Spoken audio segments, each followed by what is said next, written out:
I'm going to try to get through this video without getting emotional. I was already emotional. I've been a mess, just so you know.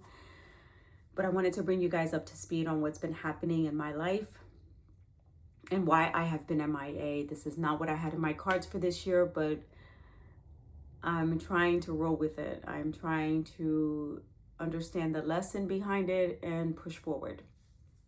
I think the last time I came on here, I shared that it was the day before my daughter had her scheduled C-section and I had to go out for a walk. I just needed to clear my head and have that little bit of time to myself. And I shared that little moment with all of you. I want to thank you all for your support. I also posted a picture of our beautiful grandson, and he is just a bundle of deliciousness. He is healthy and thriving and doing so good. And you can be, joy and fear can coexist. Joy and fear, both things can be true at the same time. We are overjoyed with the birth of our grandson. We are happy and thrilled and can't wait to see him grow up. But unfortunately, my daughter has had a significant setback in her recovery. And the reason why you see this suitcase here behind me is because I am going back to where she lives. I have a 7 a.m. flight tomorrow morning because she is having surgery tomorrow. Unfortunately, my daughter has suffered a bowel obstruction as a result of her C-section. This is common, but not uncommon, I guess. It does happen to people that have abdominal surgeries, and that's what my daughter had, where some people call it a C-section. It is major surgery that she had. It's probably one of the only surgeries that you have done, besides some brain surgeries that they do where you have to stay awake. It's probably one of the few surgeries that you have done where your entire abdomen is cut wide open and you are wide awake, okay? That shows the power and the strength of women. I can go down a soapbox with that point. Anyhow, she has had a bowel obstruction. This is her second time being admitted since she's had the baby. So she had the baby on the 16th. She came home on the 18th. On the 22nd, she was readmitted. And when she was readmitted, the surgeon that saw her the next morning said to her that she was hours away from having a perforation. And by hours, he said less than 2 hours away from having a perforation and becoming septic. And she was probably less than 45 minutes away from vomiting her own bowels due to the obstruction. When she went to the ER the first time, the baby was only 6 days old. So she was 6 days postpartum. They had to do an NG tube, a nasogastric tube, to empty the contents of her stomach and get rid of all that fluid and everything that was backed up. Yes, it came out through her nose. And if this grosses some of you out, if it's TMI, I'm not going to apologize. I'm just going to ask you to fast forward, because what I know for sure is women all over the world are going through this. Women all over the world are having the same symptoms as my daughter and end up dying from this. Women all over the world have C-sections that have complications, and we are so quick to say this is normal. You've just had a C-section, you're going to be okay.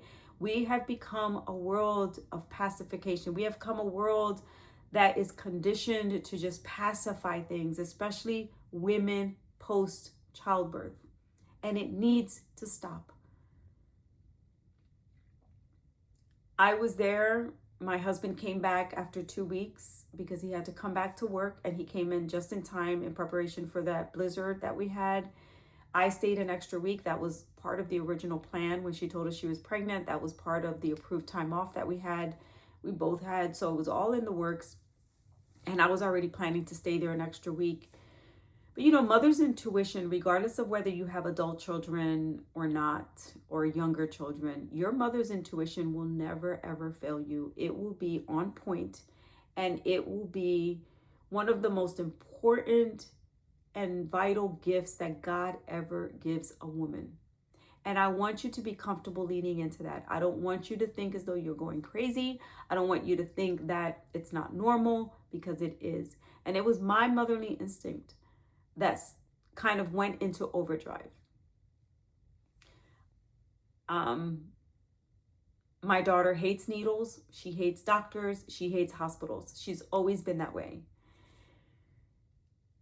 But as her mother, I had to let her know that this was no longer about her. She has a 6-day-old baby that was completely dependent on her. And if she's not okay, no one is okay. This we know for sure too. I had to tell her, we need to figure out what's happening here.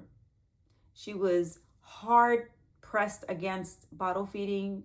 She wanted to really give herself a second chance with this breastfeeding experience and this journey, and she was killing it. She was doing so good.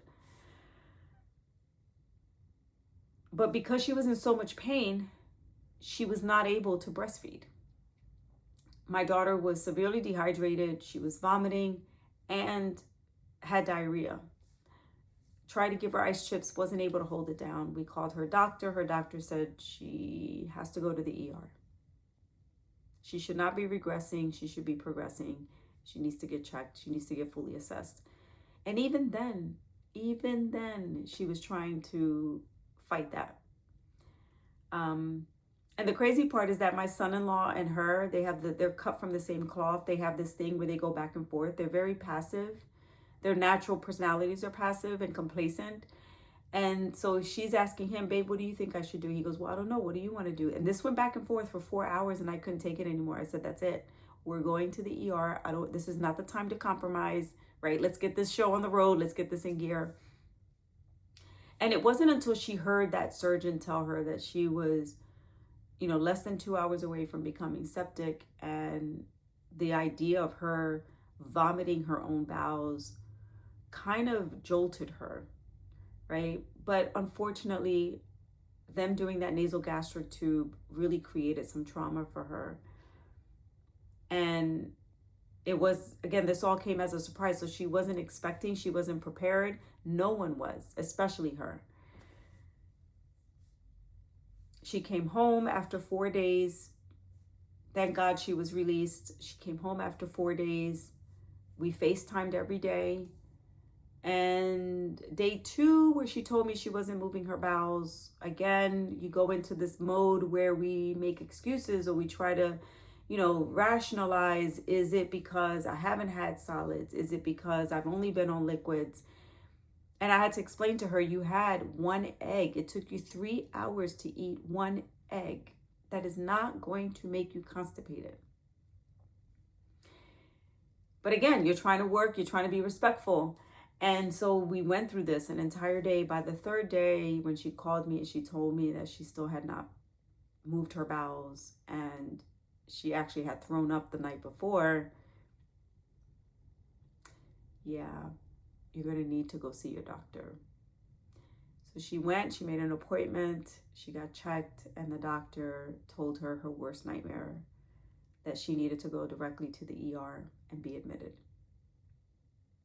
She was afraid that there was another obstruction.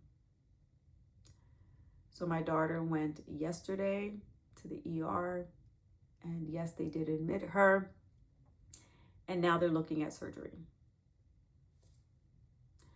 The surgery is laparoscopic, but it has a high risk because she still has an obstruction. So there's a risk of perforation,